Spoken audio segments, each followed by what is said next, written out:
परम आदरणीय अध्यक्ष महोदय, आदरणीय निर्णायक मंडल, उपस्थित साथियों।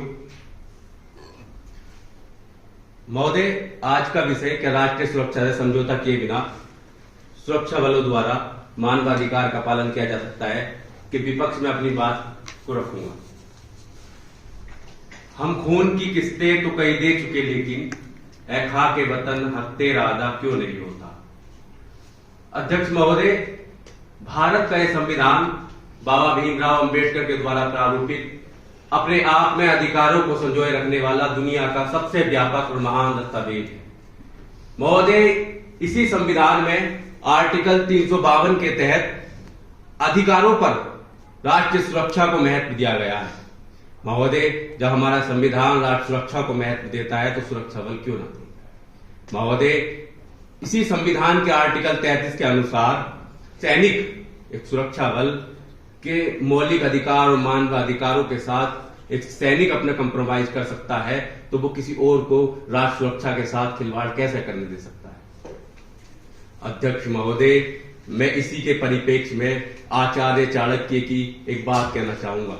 अध्यक्ष महोदय, आज से 2300 साल पहले जब दुनिया में न मानवाधिकारों की बात थी, न मौलिक अधिकारों की, न महिला अधिकारों की, उस वक्त आचार्य चाणक्य ने इन अधिकारों को स्थापित करने की पैरवी की। महोदय, जो आचार्य चाणक्य ने कहा कि इस दुनिया में अगर कोई राष्ट्र है, उसकी राष्ट्र सुरक्षा पर अगर कोई बात आती है, तो किसी भी तरह का कानून और अधिकार अगर है जो राष्ट्र सुरक्षा से समझौता करने को मजबूर कर रहा है, तो उसको तत्काल समाप्त कर देना चाहिए। अध्यक्ष महोदय, जब आचार्य चाणक्य जो मानवाधिकारों की पैरवी करने की वाले आज से 2300 साल पहले एकमात्र शख्सियत थे, वो राष्ट्र सुरक्षा को इतनी वरीयता दे रहे हैं, तो हम और आप कौन हुए।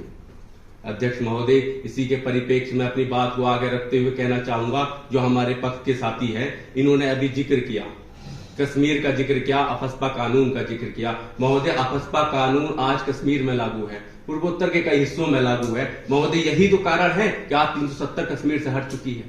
यही वजह है कि आज पूर्वोत्तर शांत है। यही वजह है आज इंसिडेंट बहुत कम हो रहे हैं। महोदय, हम इन चीजों से कंप्रोमाइज नहीं कर सकते। राष्ट्र सुरक्षा से कंप्रोमाइज नहीं किया जा सकता है। मानवाधिकार अहम है। ये गांधी और गौतम बुद्ध का देश है, ये मर्यादा पुरुषोत्तम राम का देश है। महोदय, यहां मानवाधिकार की बात नहीं होगी तो कहां होगी। बिल्कुल, हमने मानवाधिकार का पालन किया था, किया है और करते रहेंगे, लेकिन अध्यक्ष महोदय, राष्ट्र सुरक्षा से कंप्रोमाइज नहीं किया जा सकता। राष्ट्र सुरक्षा को प्राथमिकता देनी अति आवश्यक है। राष्ट्र सुरक्षा की और मानवाधिकारों के परिप्रेक्ष्य में हम देखें तो 1947 से पहले के भारत को देखें, इस भारत की आवाम के भी मानवाधिकार थे जिनको कुचला जा रहा था।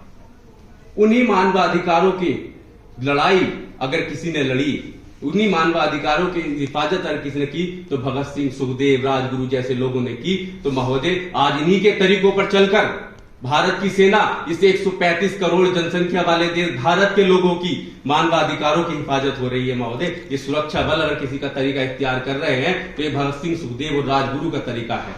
अध्यक्ष महोदय, इसी के परिप्रेक्ष्य में एक बात और कहना चाहूंगा कि आज जो अंतर्राष्ट्रीय मानवाधिकार आयोग है, जो इसको स्थापित करने वाले लोग हैं, अमेरिका, यूरोप या रसिया है, महोदय, इनकी तरफ अगर हम देखें तो जब इनको किसी ताकत से अपनी राष्ट्र सुरक्षा पर हमला महसूस होता है, तो ये पहल कर उन्हीं देशों में, इराक से लेकर अफगानिस्तान तक, सीरिया से लेकर लीबिया तक, महोदय, मानवाधिकारों को दरकिनार करके तब ये कार्रवाई करते हैं। तो अध्यक्ष महोदय, हम अपने देश में कैसे कोई कश्मीर बनने दें, कैसे कोई पंजाब में अमृतपाल को पलने दे, कैसे कोई ब्राह्मण बानी, अजमल कसाब हमारे लोगों की हत्याएं कर सकता है। अध्यक्ष महोदय, नक्सलवाद अधिकारों का समर्थन नहीं है।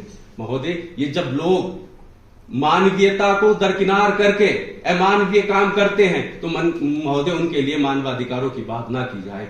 महोदय, अजमल कसाब को मानव नहीं कहा जा सकता। महोदय, अजमल कसाब, बुरहान बानी जा सकता, मानव हैं, दिखते हैं, लेकिन मानव वाले काम नहीं है। इसी के परिप्रेक्ष्य में अध्यक्ष महोदय, महान दार्शनिक सुकरात का एक वाक्य कहना चाहूंगा। महान दार्शनिक सुकरात ने कहा कि